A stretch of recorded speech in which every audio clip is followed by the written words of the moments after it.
selalu, apa kabar? Assalamualaikum warahmatullahi wabarakatuh. Tidak terasa, ini tinggal 3 bulan lagi Presiden Jokowi ini akan lengser dan, pemerintahan akan diserahkan kepada, pasangan Prabowo Gibran Rakabuming Raka. Dan saya kira ini sudah jadi pemahaman umum bahwa, PR terbesar dari presiden, terpilih yakni Pak Prabowo, yakni ruang fiskal yang sempit di APBN kita. Artinya APBN kita cekak, ya begitulah ya.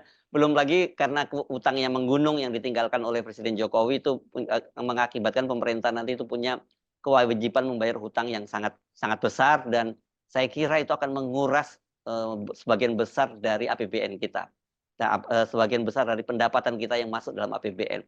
Nah, bagaimana, situasi sesungguhnya itu? Nah, saya ajak Anda untuk, berbincang dengan, seorang, ahli keuangan, pemerintah yakni ahli keuangan negara maksud saya, yakni Dr. Hamdani. Assalamualaikum Pak Hamdani. Salam warahmatullahi wabarakatuh. Ya Mas Efru. Salam.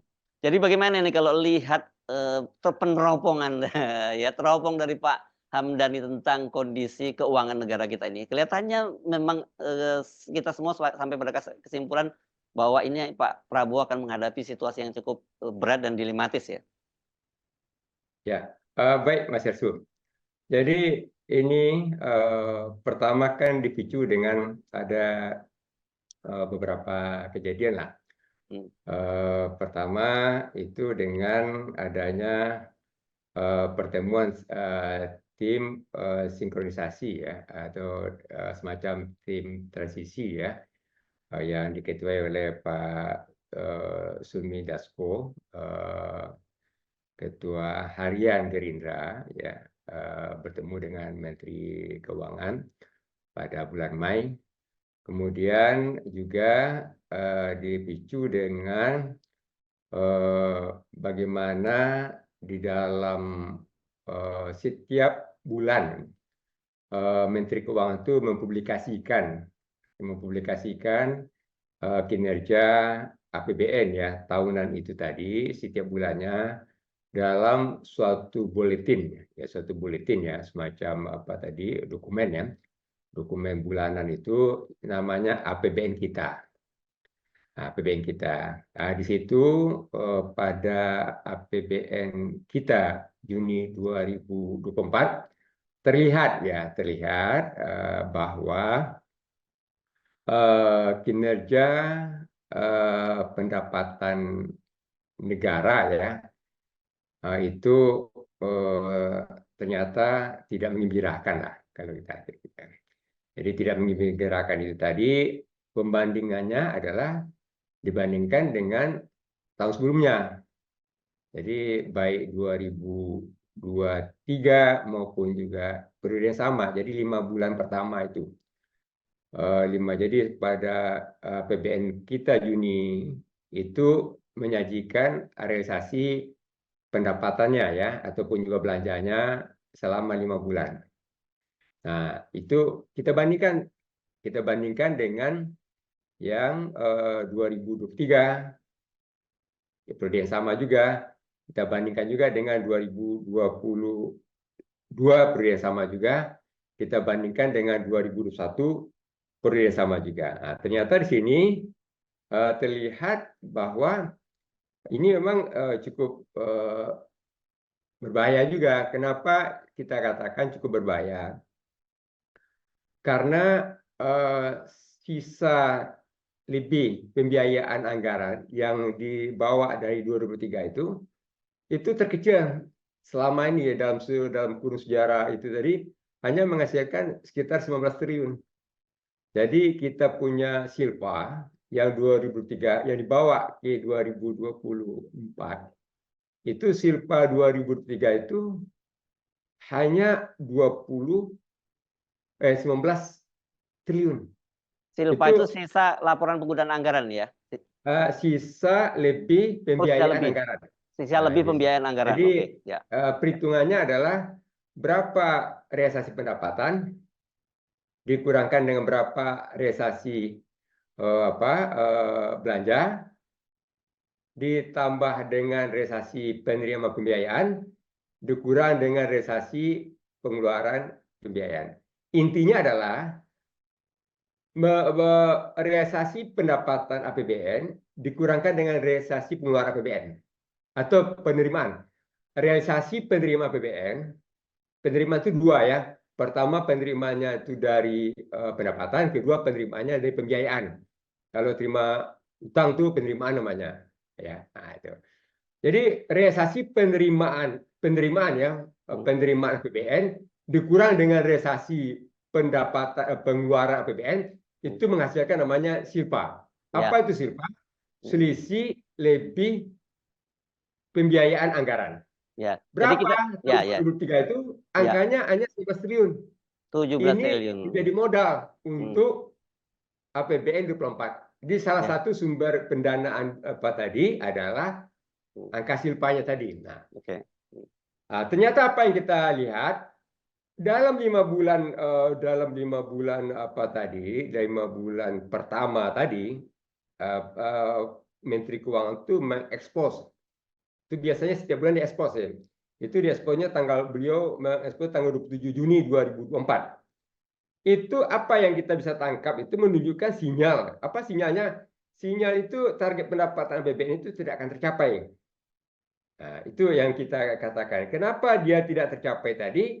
Karena angkanya tadi ya. Jadi angkanya penerimaan apa tadi? Pendapatan sampai Mei atau 5 bulan pertama 2024 itu berbeda dengan penerimaan tahun-tahun sebelumnya. Nah, ini juga kita lihat. Kalau pada 5 bulan pertama tadi, kenapa kita katakan Mas Hersu 5 bulan pertama itu menentukan? Karena pajak itu diterima di 5 bulan pertama itu. Jadi orang berkewajiban menyampaikan pajaknya itu paling lambat itu 5 bulan pertama tadi. Jadi kita utang-utang pajak badan, utang-utang pajak baik namanya wajib pajak badan maupun wajib pajak orang pribadi itu dia menyetorkan pajaknya tadi. Durasi waktunya paling lambat itu adalah pada posisi 5 bulan pertama tadi. Ya, Nah, setelah itu pengeluaran semua ya dari pemerintah ya. Setelah itu tadi kan tidak arti lonjakan daripada penerimaan, lonjakan dari pendapatan perpajakan itu hanya muncul di situ. Setelah itu statis saja dia lagi. Jadi memang setiap bulan tadi ada cicilan-cicilan namanya setoran massa tuh. Tapi itu flat aja, flat itu sama saja tuh. Nah, jadi lonjakannya di situ. Ketika periode di mana lonjakan itu terjadi di bulan tadi, apa yang dihasilkan dan dicapai itu hanya mencapai 1.120 triliun. Itu 1.120 itu sama dengan 40% dari anggaran. Jadi dari anggaran apa tadi dari total pendapatan apa tadi APBN tadi itu hanya 40%.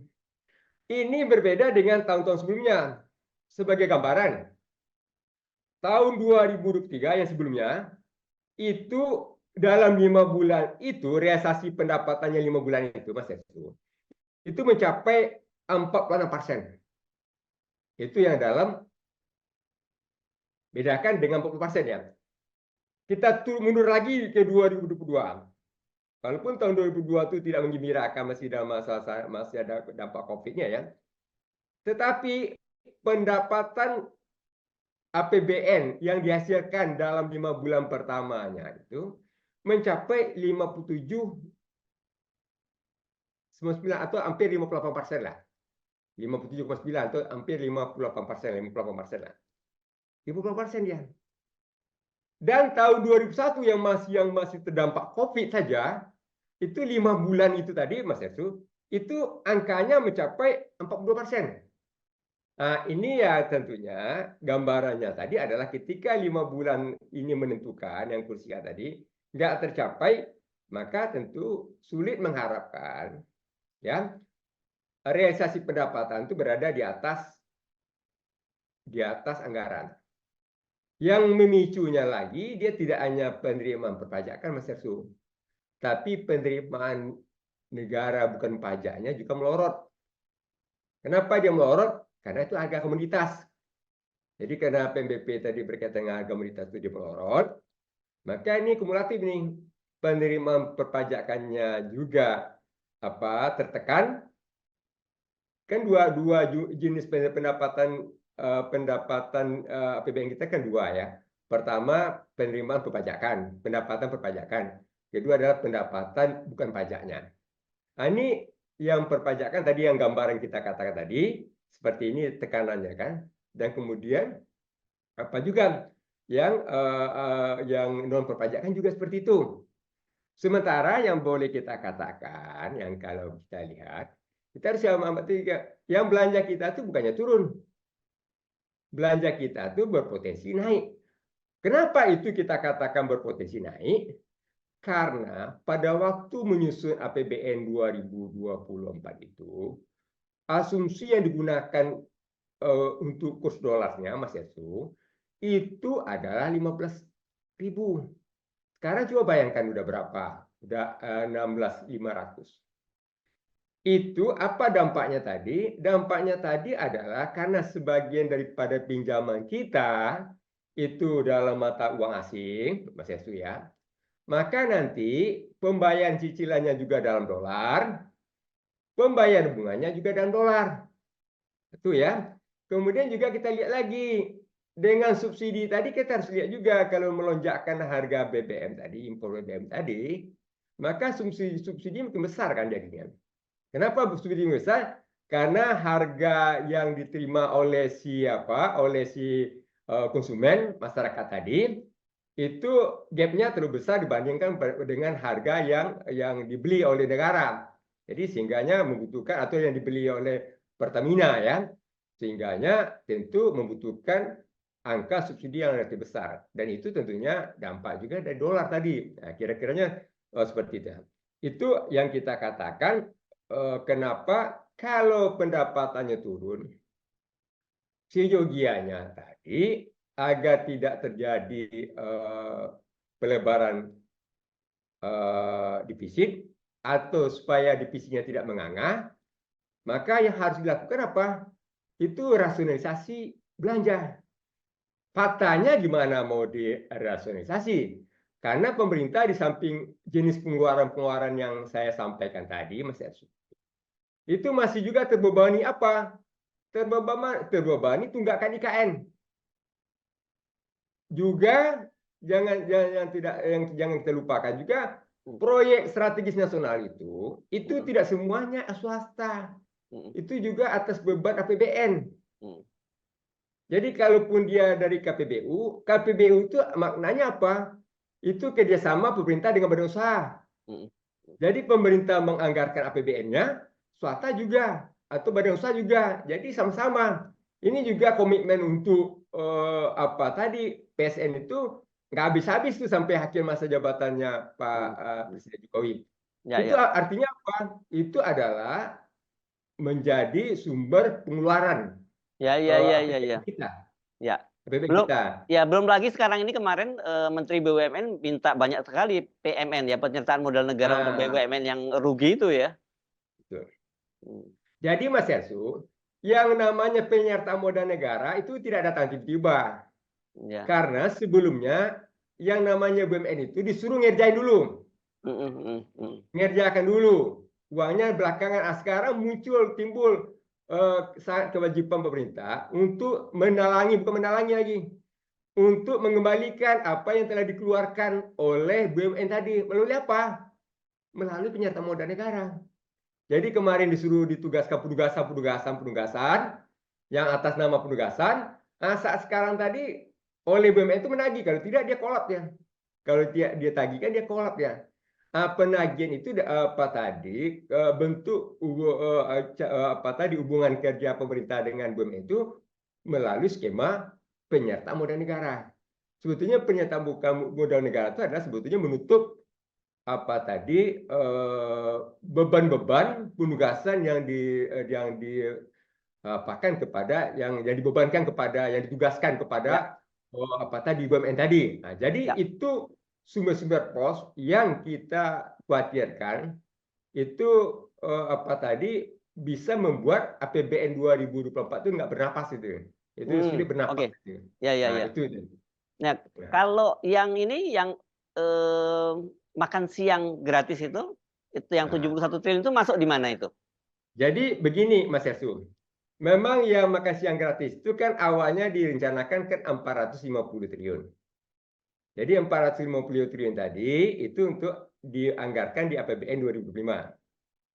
Nah, 2025. Tetapi harus kita pahami dulu adalah bahwa ketika menyusun rancangan awal APBN 2025, rancangan awal 2025, maka tentunya Menteri Keuangan sudah melakukan semacam prognosis berapa pendapatan dari yang di pendapatan 2024 ini itu dilakukan prognosis perkiraan. Kira-kiranya nantinya dengan perkiraan realisasi 2024 berapa pendapatannya. Atas dasar pendapatan itulah baru didesain, dirancang bagaimana belanjanya. Ini yang paling memberatkan tadi, di samping tentunya pendapatan, inovasi sumber-sumber pendapatan baru belum ditemukan sampai sekarang ya. Walaupun di tim transaksi, tim sinkronisasi menggaungkan bahwa ada ide-ide cemerlang untuk menghasilkan sumber pendapatan APBN yang baru. Ya, ya, Tetapi ya. kan sumber pendapatan APBN baru kan tidak muncul tiba-tiba dia. Kenapa Ya, ya. tidak muncul tiba-tiba? Segala bentuk kalau itu yang namanya merupakan pungutan, itu harus muncul dari undang-undang. Ada Ya, ya. namanya segala bentuk yang namanya kalau ada yang namanya berupa pungutan-pungutan itu apa tadi? Kalau kita mau nambah pajak atau buat pajak apa, buat undang-undangnya. Kalau Ya, ya, ya. undang-undangnya nggak ada, bakal bisa kita rancangkan, kita anggarkan pendapatan itu dalam APBN. Karena Ya. dasar untuk menganggarkan di dalam APBN 2025 nanti yang kita susun sekarang, yang disampaikan oleh Presiden nantinya pada tanggal 16 Agustus tadi, Ya. itu ada dulu dasar hukumnya, Oke. undang-undangnya. Nah, itu yang kita katakan inovasi-inovasi untuk menemukan apa sumber pendapatan baru, APBN baru yang untuk menutup bolong-bolong belanja tadi sampai sekarang belum ditemukan. Ya, ya. Belum. Artinya apa kita Yang katakan? nggak ada pohon uang ya. Pendapatan 2025 identik dengan yang 2024 hampir sama aja. Oke. Tidak ada hal yang baru. Nah, jadi kalau hanya demikian, tentu apa yang kita katakan tadi, tentu mau tidak mau dari tim transisi tadi setelah bertemu dengan Menteri Keuangan terpaksa menerima aja. Baru akan teralokasikan 71 triliun. Nah, kita nggak tahu tuh bagaimana caranya menggunakan yang 71 triliun tadi dalam bentuk apa? Apakah pilih-pilih apa tadi kan sesuai nggak sesuai lagi dengan apa janji awal dalam masa kampanye. Ini kan juga suatu hal yang perlu kita patuhi. Sementara kalau menambah, kalau dikatakan menambah apa tadi, kita katakan jangankan menambah, Mas Yesu. Yang sekarang saja 2005 tadi cicilan yang dia Pak Prabowo itu mendapat warisan dari Pak Jokowi berapa itu? Kurang lebih 800 triliun untuk mencicil saja tuh, belum bunga lagi tuh. Jadi untuk mencicil saja itu 800 triliun. Ya. Untuk bayar bunganya 650 triliun. Jadi total? Ini 650 triliun itu angka tadi melebihi sepertiga APBN kita, belanja APBN kita. Habis dibuatnya gitu ya. Nah, kira-kiranya. Udah dekat-dekat separuh tadi. Nah, itu yang dimaksud dengan sempitnya ruang fiskal. Kenapa kita kata sempitnya ruang fiskal tadi? Kenapa sempit ruang fiskal tadi? Nantilah akan membuat program-program yang dijanjikan dalam kampanye, menyelesaikan apa yang diwariskan Pak Jokowi saja, itu belum tentu mampu lagi Pak Prabowo. Menyelesaikan warisan dari Pak Jokowi tadi, pertama diwariskan cicilan utang 800 triliun. Gimana caranya mencarinya? Kemudian sekarang tadi Mas Yasu, pinjaman yang didapat tadi Mas Yasu nggak cukup lagi untuk melunasi cicilannya. Nanti lagi bunga. Pinjaman yang didapat tadi nggak bisa lagi itu, apalagi jadi kalau 2025 tadi ditambahkan antara cicilan sama dengan baten, meminjam tadi itu nggak cukup lagi apa tadi. Apa yang termakan? Pendapatan termakan. Mm. Jadi kalau nanti angkanya tadi, kalau angkanya 1.450 triliun beban, ini beban utang ya. Ya, ya. Kalau kemampuan meminjamnya tadi cuma sampai 700, itu kurang lebih kan 750 harus diambilkan dari pendapatan. Dari Sementara mana? pendapatan kita, ya Ya. kan otomatis dia ada pendapatan. Apa mencetak utang baru lagi? Kan itu jadi problem. Kalau mencetak penjualan lagi kan nanti Ya. otomatis dampaknya tidak saja ke cicilannya yang besar, tetapi juga dampaknya kepada beban bunga. Ya, ya, ya, ya, ya. Yang tidak. Jadi katakanlah kalau ada pendapat-pendapat bahwa Pak Prabowo kemungkinan akan melawan pasar, sulit dikatakan demikian melawan Sulit ya. pasar. Ya. Apa tadi karena Ya. rating kita juga ditentukan oleh bagaimana Ya. kredibilitas kita di dalam kaitan dengan apa Ya. tadi, begitu default ataupun gagal bayar kita udah langsung apa. Jadi di pasar internasional kita, pasar uang kita udah gagal apa. Jadi itu yang membayar. Nah, jadi Mas Hersu kalau kita cermati tadi, kenapa di tahun-tahun sebelumnya pendapatan realisasi pendapatan APBN itu masih berada di atas 100%. 2003, 2022, 2021 masih berada di atas 100%. Kenapa itu bisa terjadi? Karena dia pada 5 bulan pertama itu udah bagus dia.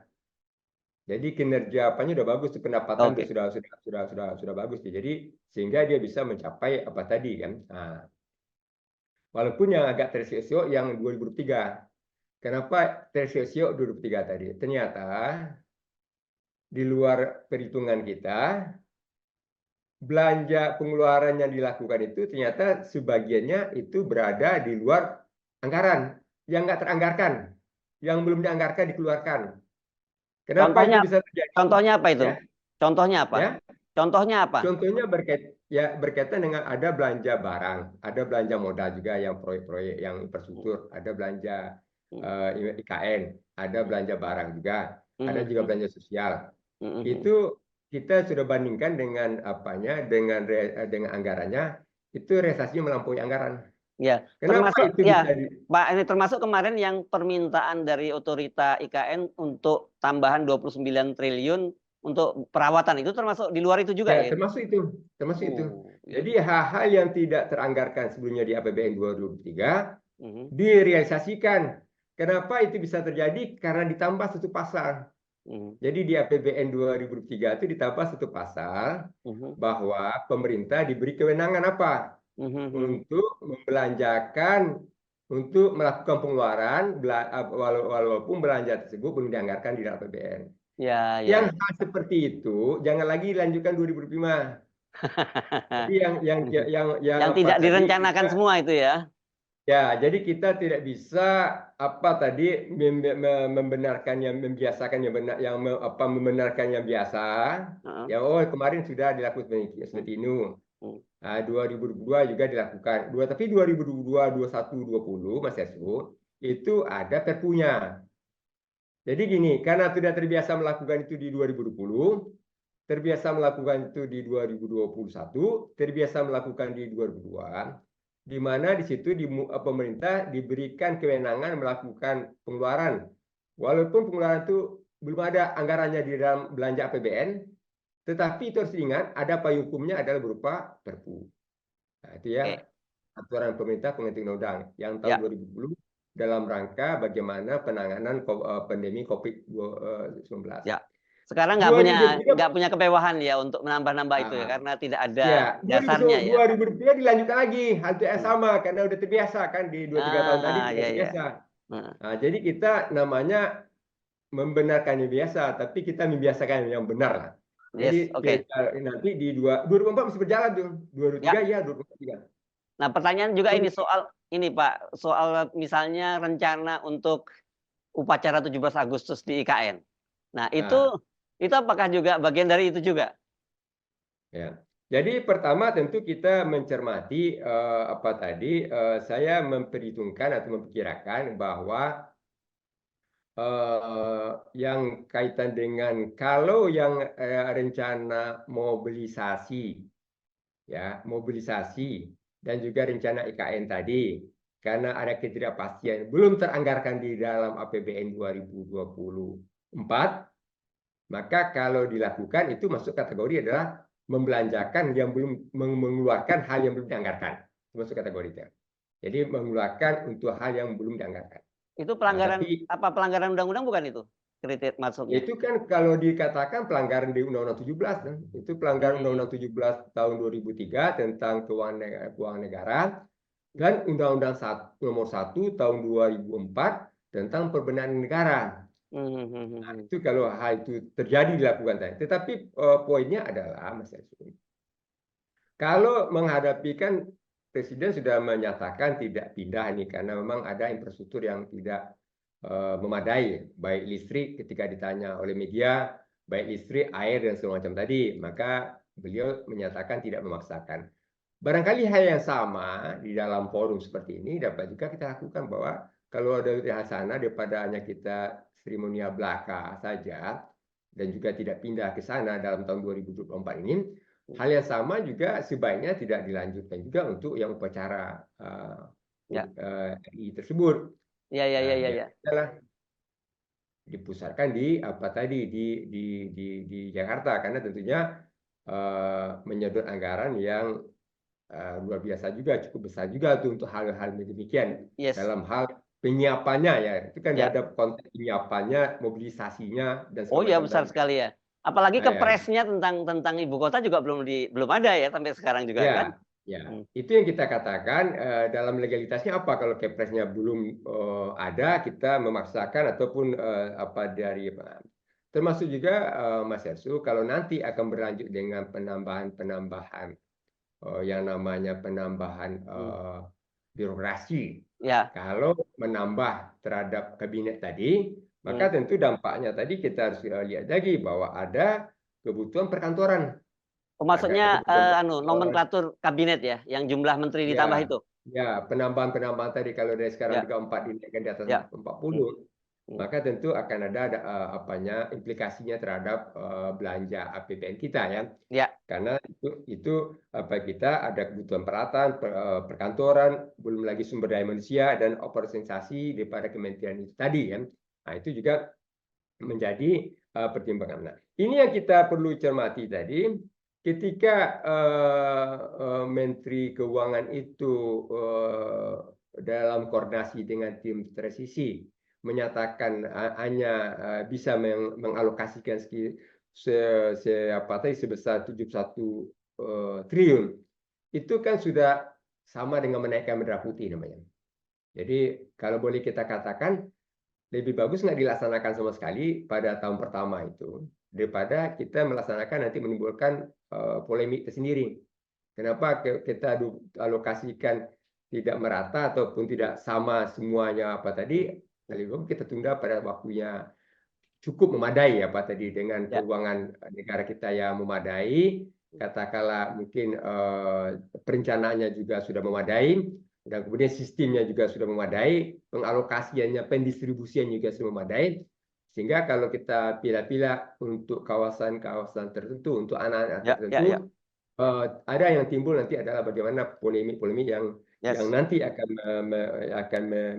apa tadi. Nah, jadi sekali lagi apa yang kita coba pesankan di dalam apa tadi adalah bahwa dampak dari menggenjot belanja APBN 2023 kemarin ya, dampak tadi kan ya, karena menggenjot yang di luar apa yang dianggarkan, maka silpa kita tadi itu terkecil lah dalam 5 tahun ini. Silpa terkecil tuh.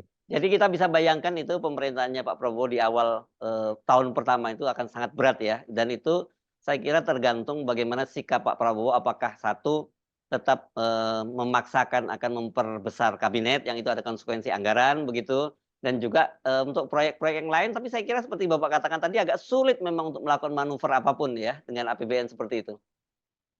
Ya, jadi kalau boleh kita katakan tadi, jadi nantilah akan menambah ya, ataupun Oke. katakan Hmm, hmm. tambah lagi belanja untuk IKN ya. Ya, ya, Yang ya. sekarang tadi yang mengikat ketika perjanjian dengan pihak pihak badan usaha mengikat terhadap apa tadi proyek strategis nasional yang angkanya ratusan triliun juga tuh angka-angkanya tadi kan. Ya, jadi Nah, pilihannya saya kira ya kalau Pak Prabowo mau tenang, ini IKN-nya ya sementara ditunda dulu begitu ya. Apalagi kalau investor asing tidak masuk, apa boleh buat lah gitu. Karena kemarin saja 29 triliun itu katanya itu termasuk biaya perawatan. Itu bayangkan besar sekali nanti itu. Kalau ya, idle, apalagi kalau Prabowo tidak pindah ke sana dan kemudian kantor tidak pindah, itu kan besar sekali itu anggarannya ya, yang harus dikeluarkan dan ya, sia-sia saja gitu. ya. Jadi memang Mas Ersung, ini kan seperti memakan buah si malakama. Yes. Ketika sudah dimulai pekerjaan di sana Hmm. dan kemudian di stop dalam jangka waktu tertentu, Hmm. kita tentu berharap tidak mengulangi lagi kejadian seperti Ambalang. Jadi Ya Hambalang tuh proyek padahal tadi, kecil ya, skalanya kecil ya Hambalang nah, tuh ya. ya, jadi ketika nanti kita tunda dulu 5 tahun, nah kita bisa bayangkan tadi yang 5 tahun tadi ketemu lagi hutan lagi dia kembali jadi hutan ya. Yang apa? Jadi kalau hutan Ya, beton nggak apa-apa, ini ya, hutan-hutan beneran gitu.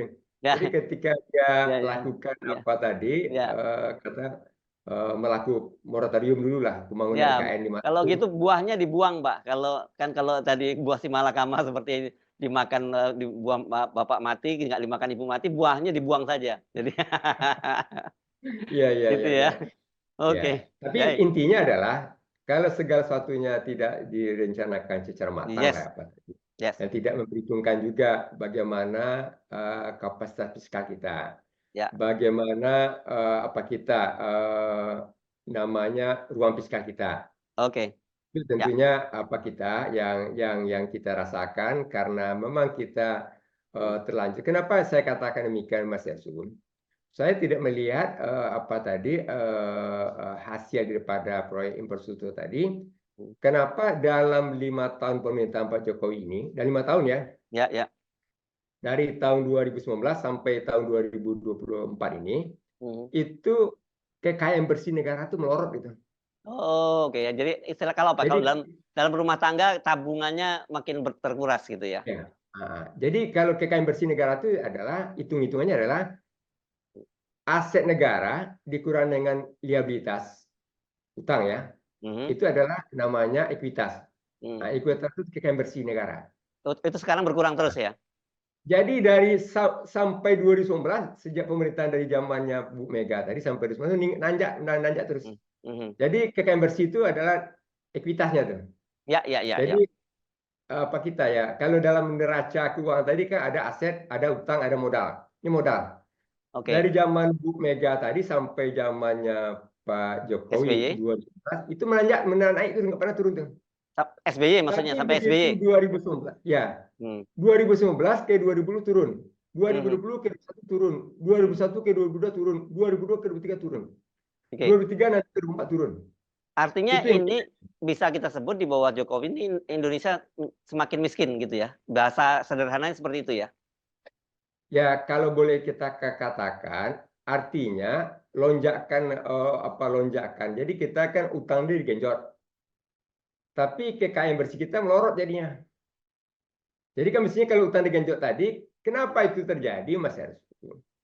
Karena utang-utang jangka panjang kita, kalau di dalam korporasi, Mas Hersut, utang-utang jangka panjang itu menghasilkan aset, masih aset. Itu utang jangka panjang itu menghasilkan aset. Di kita tidak, utang jangka panjang itu membayar utang. Jadi tidak ada aset yang dihasilkan dari utang jangka panjang jadinya. Dan tidak ada hubungan antara utang jangka panjang kita dengan aset kita. Ya, Sehingga ketika kita melakukan pinjaman jangka panjang, pada hakikatnya kita adalah melunasi pinjaman yang itu. Nah, ini ya. yang kejadiannya. Oke. Sehingga itu kelihatan barometernya, indikatornya jelas sekali. Ya, Bahwa kalau kita lihat dari jumlah kekayaan bersih negara, kalau dilihat 2019 itu dari 2000 mulai adanya laporan keuangan pemerintah, neraca pemerintah itu mulai 2004 pertama kali itu. ya, Itu sampai 2019 itu naik tuh. ya. Apa yang naik? Kekayaan bersih. Mmm, Kekayaan bersih itu sama dengan ekuitas, sama dengan modal. mmm. Kapan dia turun? Turun. Kan kadang kalau kita katakan ini kan suatu dilema atau suatu hal yang apa kontradiktif lah. Di suatu sisi digenjot namanya ada infrastruktur, Ya, digenjot namanya pembangunan, tapi nggak nampak dia bertambahnya itu ke ya, situ kan. iya. Mesti kan Ekuitas kita nggak, pembangunan ya, itu menambah aset, ya. menambah PKM bersihnya. Ini nggak Oke, kelihatan, gambar seperti itu lah. yes. Nah, untuk itulah Baik, kita katakan kalau pengelolaan PBN itu tidak prudent, ya. maka nanti yang namanya habis uang kita tadi adalah untuk membayar cicilan dan juga membayar bunga utang, Hmm, dan pinjaman yang diperoleh tidak sama sekali ya, menghasilkan aset, ya. tetapi menutup daripada kebutuhan, jangankan kebutuhan untuk membayar bunga, kebutuhan membayar cicilannya nggak cukup. Yes. Maka tentu apa kita net aset kita atau Makin PKM bersih berkurang kita terus ya. atau modal kita makin melorot. Nah, itu poin daripada Ya, apa yang di tulisan yang di media Indonesia yang ya. dimasukkan di dalam ruang pakar. Jadi ruang pakar cuma satu kali seminggu aja, cuma itu Ya, untuk oke. ukuran tertentu. Baik. Nah, Terima makanya bisa kasih, Mas. Pak Ya, Hamdani. Ya. sama-sama. Sampai ketemu Ya, lagi. Assalamualaikum terima kasih. warahmatullahi wabarakatuh.